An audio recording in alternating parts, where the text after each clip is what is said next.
Baiklah, Tejoningrat. Kalau itu memang maumu, karena kau telah membuat repot dan membangkang pada perintahku, maka hari ini juga gelar putra mahkota Mataram aku cabut darimu, Tejoningrat. Singosarilah yang aku tunjuk sebagai pengganti Adipati Ano Mataram menggantikanmu. Siapa yang menentangku akan aku anggap sebagai pemberontak. Dan kalian semua tahu hukuman apa yang akan aku jatuhkan.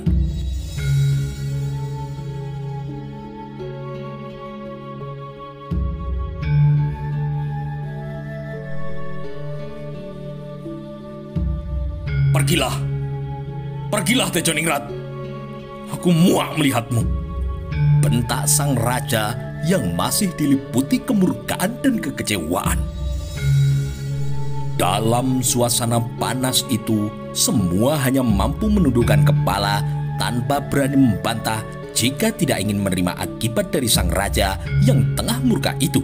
Pihak keluarga Pangeran Pekik seperti berselimut kegelapan. Pikiran terasa kosong dan mereka pun tidak berani untuk membantahnya karena mereka tahu akan akibatnya jika terus saja memberikan dalih. Begitupun dengan hati Raden Mas Tejoningrat yang menjadi semakin pekat. Ia sedih, kecewa, marah, sakit hati dan dendam melebur menjadi satu pada saat itu juga. Dadanya bergemuruh hebat karena harga diri keremajaannya telah direndahkan di hadapan banyak orang. Sebenarnya ia ingin bangkit untuk memuntahkan rasa kekalutan kepada sang Romo agar segala gemuruh di dadanya menjadi lega. Namun rupanya Pangeran Pekik seperti tahu apa yang hendak dilakukan oleh cucunya. Dengan segenap upaya tenaga yang dimilikinya, ia tetap berusaha menahan dengan tangan yang kuat agar Tejoningrat tetap duduk dalam pelukannya. Ia tahu jika terjadi permusuhan hingga perkelahian antara ayah dan anak, maka akibatnya pun akan lebih berbahaya lagi. Sabar, Nger. Sabar. Bisiknya tepat di telinga cucunya. Tejoningrat yang darahnya mulai terkesiap kini berusaha melepas pegangan tangan dari kakeknya. Namun kini Raden Ayu Pandansari yang duduk di belakangnya pun dengan raungan tangis kini turut berusaha menahan agar sang cucu itu dapat menahan dirinya. Karena tekanan kuat dari dua orang tua yang dihormatinya itu, akhirnya Tejoningrat pun luluh. Ia hanya mampu menangis sambil memeluk keduanya erat-erat. Suasana haru yang getir berlapis dengan kecemasan kini menyelubungi suasana pisuanan itu. Malam seperti membeku dalam kepenatan yang terjadi di kedaton Istana Pleret. Tidak ada suara lain, hanya kemurungan yang telah ditebarkan akibat dari sang Sabda Raja Mataram. Namun di balik semua itu, ada saja hati manusia di belakang singgasana sang raja yang merasa lega dengan keputusan pencopotan gelar putra mahkota tersebut. Sementara itu, di atas atap genteng setinggil terdengar suara jerit burung kulik-kulik yang kebetulan melintas. Malam kini menjadi semakin mencekam. Waktu kini terus berjalan perlahan. Bulan demi bulan berjalan dalam kesibukan yang dilakukan oleh orang-orang yang dipaksa untuk giat bekerja merampungkan pembangunan Istana Mataram. Sinuwun Amangkurat Agung lebih suka melakukan kegiatan sehari-harinya dengan mengawasi secara langsung pembangunan istananya.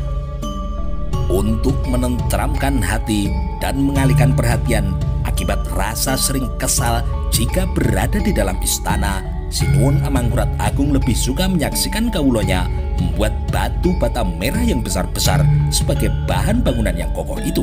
Bahkan apabila ada utusan yang datang untuk bertemu dan menghadap sang raja pun juga akan ditolaknya.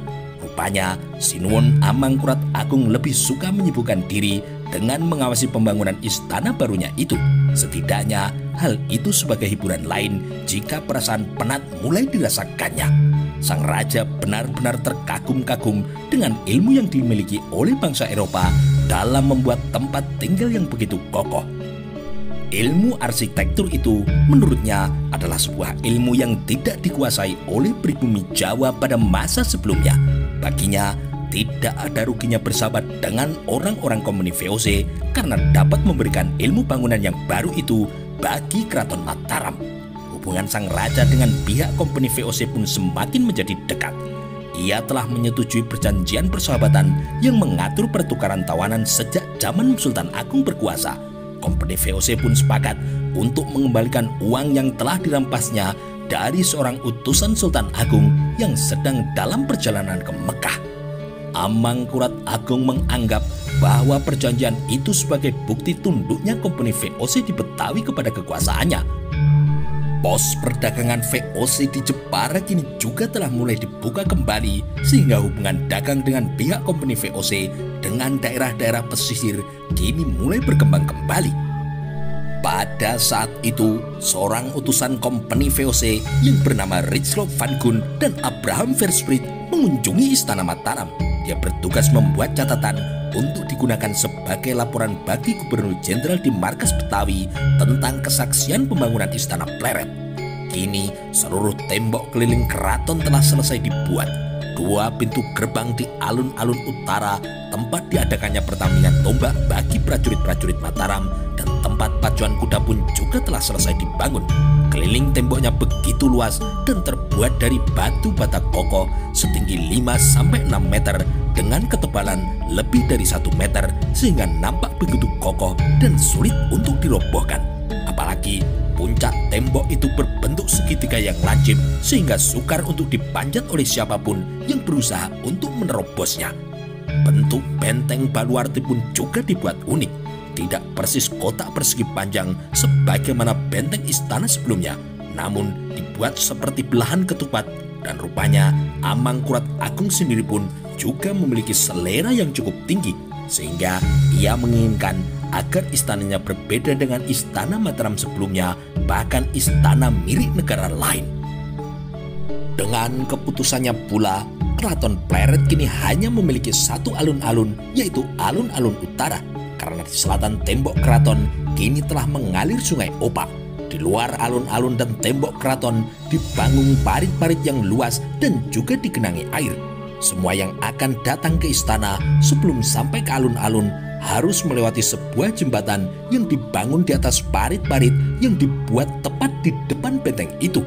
Dapat diibaratkan dengan istana Pleretnya, sang raja kini seperti tinggal pada sebuah pulau. Di samping parit-parit ini, di sebelah tenggara keraton juga dibangun sebuah danau yang disebut sebagai Segoroyoso atau Laut Buatan. Sebenarnya pembuatannya sudah dimulai sejak Mataram masih berada di kekuasaan Sultan Agung. Danau itu dibuat untuk menghibur diri sang raja dan juga bermain perahu bersama dengan istri-istrinya. Oleh Sinuwun Amangkurat Agung, danau tersebut diperluas ke sebelah timur alun-alun. Tidak dapat dipungkiri, pembangunan keraton yang megah dengan ilmu Eropa itu mau tidak mau harus dilakukan dengan penuh kesabaran dan berlangsung cukup lama. Hal tersebut dikarenakan pembuatan batu bata yang memerlukan waktu pengerjaan yang cukup panjang dan lama agar siap untuk digunakan sebagai temboknya. Belum lagi pemasangannya yang perlu perhitungan yang cermat. Setelah tembok keliling istana itu selesai dibangun, maka disusul pula dengan pembangunan masjid yang terletak di sebelah barat alun-alun. Kemudian disusul pula pembenahan Proboyekso dan bangunan setinggil agar nampak semakin cantik dan indah dipandang mata. Namun di balik itu semua, pembangunan Keraton Pleret ini dilakukan dengan kerja paksa. Pembangunan tersebut melibatkan ribuan orang penduduk, baik dari sekitar Negorogung maupun penduduk dari pesisir utara dan juga timur Jawa yang didatangkan dengan cara-cara paksa. Pembangunan Segoroyoso sendiri melibatkan ribuan penduduk yang didatangkan dari daerah Pasundan hingga daerah Karawang. Beberapa pamong praja yang dilaporkan tidak mau membantu membangun istana baru itu akan dipanggil paksa, kemudian diadili untuk diberi hukuman. Mereka kemudian diikat dan dibaringkan di paseban, dijemur di bawah terik mentari yang menyengat hingga tubuh mereka terasa dibakar dengan bibir yang kering dan pecah karena kehausan. Setelah kematian Patih Wiroguno, Sinuwun Amangkurat Agung kemudian memberikan jabatan patih itu kepada Tumenggung Wirapatra yang dianggapnya sangat patuh kepada dirinya. Sedangkan kedudukan orang-orang yang dianggap dapat melindunginya diberikan kepada Tumenggung Yudonegoro dan Tumenggung Wongsodipo. Berkat keberhasilan mereka menunaikan perintah menyingkirkan Patih Wiroguno beserta dengan para pendukungnya, maka jabatan keduanya pun dinaikkan. Namun dikarenakan mereka gagal merebut Blambangan dari orang-orang Bali, maka jabatan patih yang telah dijanjikan itu kemudian urung diberikan. Selama sang raja sedang menikmati kegiatannya tersebut, maka Patih Wiroputrolah yang bertugas untuk wakilinya. Dia adalah orang yang sangat dipercaya dan dianggap cukup cakap untuk melaksanakan jalannya pemerintahan Mataram. Sang patih itu dinilai sangat mampu mengambil hati sang raja, sehingga pada akhirnya semua kegiatan pengaturan negara pun lebih sering dipercayakan kepadanya. Rupanya hal itu menimbulkan pula persaingan dan kemelut dalam diri kekuasaan Amangkurat Agung sendiri yang lebih mempercayai orang-orangnya daripada para kerabatnya sendiri. Semua laporan kini harus bermuara pada dirinya. Semua itu dilakukannya untuk menyatukan segala kekuasaan ke tangannya. Penasihat-penasihat tua disingkirkan, bahkan bila perlu dibunuh. Semua yang dianggap menentang dan berseberangan dengan kepentingannya tentu harus menanggung akibat yang berat. Bahkan para ulama yang dianggap memiliki cara pandang dan aliran yang bertentangan dengan keyakinan agama sang raja pun juga akan ditindak dengan tegas. Tidak tanggung-tanggung, mereka tentu akan mendapat hukuman berat dengan nyawa sebagai taruhannya. Dalam pemerintahannya yang begitu keras, Sinuwun Amangkurat Agung menempatkan orang-orang kepercayaan yang senantiasa memberikan perlindungan kepadanya dengan begitu tegas dan bengis. Hal tersebut akhirnya justru membuat Kawula Mataram sendiri merasa takut dengan rajanya. Kawula Mataram tidak berdaya lagi dalam menghadapi hidupnya yang semakin diliputi oleh ketakutan. Pemerintahan Amangkurat Agung kini semakin lama menjadi semakin lalim. Kekuasaan Mataram sepenuhnya berada dalam genggaman tangannya. Hal tersebut tentu saja menimbulkan kegelisahan dan juga ketakutan di kalangan orang-orang yang masih hidup. Sikap Amangkurat Agung yang tegas semakin meniadakan kesepakatan dengan orang-orang yang terkemuka dan sangat penting artinya bagi kedudukannya sebagai raja. Amangkurat Agung akan senantiasa tegas menghukum orang-orang yang dicurigai menentangnya, baik di lingkungan istana sendiri maupun di seluruh pelosok wilayah Mataram. Nampak jelaslah kini perpecahan di daerah-daerah luar perbatasan. Wilayah-wilayah yang jauh dari ibu kota Mataram kini mulai menunjukkan sikap untuk lepas dari kekuasaan Mataram. Pada tahun-tahun selanjutnya, dia membujuk dan memerintahkan kembali agar Cirebon bersedia membantu Mataram dalam upaya menundukkan Banten.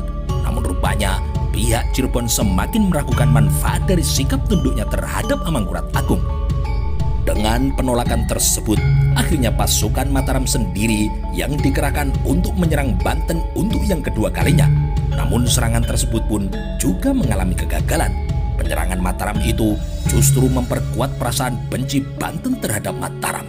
Karena kekalahan pasukan Mataram saat menggempur Banten, maka jalan lain yang diperintahkan oleh Amangkurat Agung untuk melumpuhkan Banten adalah melarang hubungan perdagangan dengan pihak Banten, terutama penjualan beras dan kayu jati yang dibutuhkan oleh negeri Banten. Di luar Pulau Jawa Dwipa, hanya Palembang yang masih tetap menyatakan setia kepada Mataram. Kesetiaan tersebut tentu dilakukan dengan dalih agar pihak Mataram bersedia membantu dalam usahanya melawan kompeni VOC dan Banten sebagai musuh mereka bersama. Namun negara tetangganya yaitu Kasultanan Jambi dengan tegas tetap menolak kekuasaan Mataram atas negaranya. Bahkan Sultan Jambi sendiri kini lebih memilih untuk bekerja sama langsung dengan kompeni VOC. Kalimantan pun akhirnya juga sama sekali bebas dari pengaruh Mataram. Hubungan dengan kerajaan Goa di Sulawesi juga menjadi dingin akibat ulah Amangkurat Agung yang merasa lebih besar dari Sultan Hasanuddin, Raja Kesultanan Goa. Padahal di waktu-waktu sebelumnya pihak Goa sering mengirim utusan-utusannya ke Mataram dengan memberikan hadiah-hadiah yang berlimpah. Akan tetapi hal tersebut tidak lagi berlangsung semenjak Amangkurat Agung semakin bongah dan meminta Sultan Hasanuddin datang sendiri ke istananya sebagai tanda takluknya. Hal tersebut jelas tidak akan dilakukan oleh Raja Kesultanan Goa yang lebih menjunjung tinggi harga dirinya sehingga tidak mau tunduk kepada siapapun juga.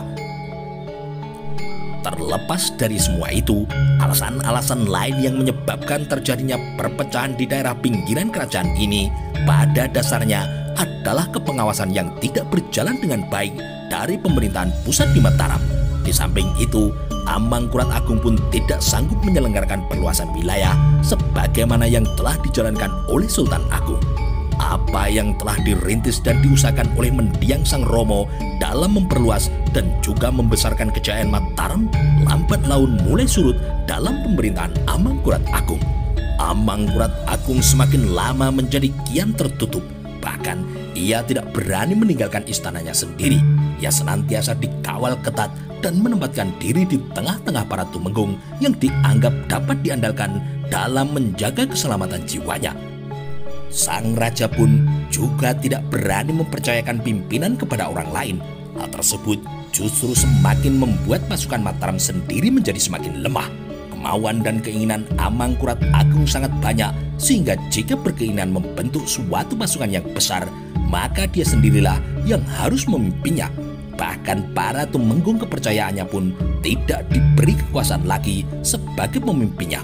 Tuntutannya hanyalah agar para bawahan melayaninya dengan sangat baik.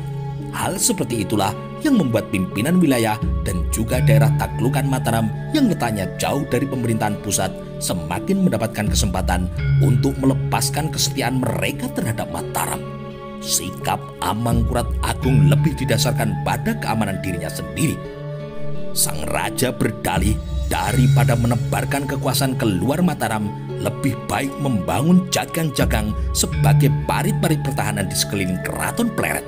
Dengan demikian, dia akan merasa semakin aman dari ancaman-ancaman yang datang dari pihak luar. Semakin hari, konflik antar keluarga istana pun menjadi semakin kentara. Kelompok-kelompok kini mulai terbentuk antara yang mendukung sikap Amangkurat Agung dan yang tidak. Kecurigaan kini menjadi bumbu hubungan kekerabatan sesama keturunan Panembahan Senopati. Karena kekhawatiran sang raja akan keselamatan dirinya itu pula, terutama terhadap kaum lelaki di dalam istana yang dikhawatirkan dapat mengancam jiwanya, maka begitu malam tiba, seluruh wilayah Kedaton harus dibersihkan dari para lelaki kecuali dirinya sendiri. Ratusan wanita dari para abdi dalem, gadis palororo, selir, istri-istri hingga permaisuri dan prajurit pengawal semua diwajibkan siap melayani dan melindunginya. Tugas pengawalan itu dilakukan oleh 30 prajurit wanita terpilih dan tentu saja berparas cantik seperti selera sang raja yang gemar menikmati keindahan ragawi kaum perempuan. Prajurit wanita khusus pengawal raja itu disebut sebagai prajurit Trinisat Kenya. Sikap dan perilaku sang raja kini semakin hari semakin bertambah meledak-ledak dan tanpa berpikir panjang lagi. Dia gampang menjatuhkan hukuman kepada siapapun yang dianggap bersalah atau menghalangi kehendaknya. Hukuman itu pun dapat dijatuhkan kepada siapa saja, tidak peduli apakah itu saudaranya sendiri, mertua, inang pengasuhnya, atau para abdi dalam keputren, apalagi kawulo jelata. Bahkan sikap kekanak-kanakannya pun kini menjadi semakin menjadi. Pada suatu ketika, Amangkurat Agung diberi hadiah layang-layang oleh utusan Kompeni VOC sebagai permainan baru dari negara Eropa. Hampir setiap hari, sang raja bermain layang-layang itu di alun-alun keraton yang lapang. Namun, ketika layang-layang yang sedang dimainkannya itu menyangkut pada pohon beringin di sekitar alun-alun, maka sang raja dengan serta-merta memerintahkan para pelayannya untuk menebang 18 pohon beringin beserta puluhan pohon cemara lain yang ada di sekitar pinggiran alun-alun. Bagi sang raja, pohon-pohon besar dan tinggi itu dianggap menghalangi kenikmatannya dalam bermain. Tahun demi tahun kini merangkak dengan tertatih-tatih di bumi Mataram yang semakin diselubungi tabir kemuraman. Hari-hari berjalan begitu datar. orang-orang berjalan dengan wajah-wajah yang tertunduk, bahkan senyum dan tawa pun seakan menjadi tabu jika dipertunjukkan kepada satu sama lain. Keadaan Mataram ini lambat laun menampakkan kesamunannya. Pada suatu hari, Amangkurat Agung memanggil orang-orang kepercayaannya guna membahas perkembangan negara. Patih Wirapatra, Tumenggung Yudhanegara, Tumenggung Wangsadipa, Adipati Wirabumi, Adipati Rangga Sedayu, dan para pembesar kepercayaan sang raja yang lain pun juga turut dikumpulkan bersama. Di antara mereka, hampir semuanya adalah orang-orang yang dapat dipercaya oleh sang raja. Ada pula 2 orang sesepuh istana yang keberadaannya di istana sudah cukup lama. Kedua lelaki sepuh itu adalah Tumenggung Singoranu dan Pangeran Purboyo. Mereka berdua adalah sebagian kecil punggawa keraton yang tersisa. Mereka berdua adalah orang yang cakap dan pernah menjadi kepercayaan dari Sultan Agung. Pembahasan utama dalam pasowanan di hari itu adalah mengingatkan serta menguatkan kembali keinginan pokok pemerintahan, yaitu menyatukan kerajaan Mataram. Sang raja berusaha untuk senantiasa memusatkan pengelolaan pemerintahan dan juga keuangan di tiap-tiap daerah. Di samping tentu saja dengan tegas ia menumpas segala perlawanan yang menentang pada pemerintahannya. Laporkan apa yang terjadi dengan pemerintahan Mataram belakang ini, Kang Mas Patih. Apakah semua tugasmu berjalan seperti yang telah aku harapkan? Tanyanya dengan tegas kepada sang patih yang duduk santun tidak jauh di depannya. Nuwun sewu Sinuwun.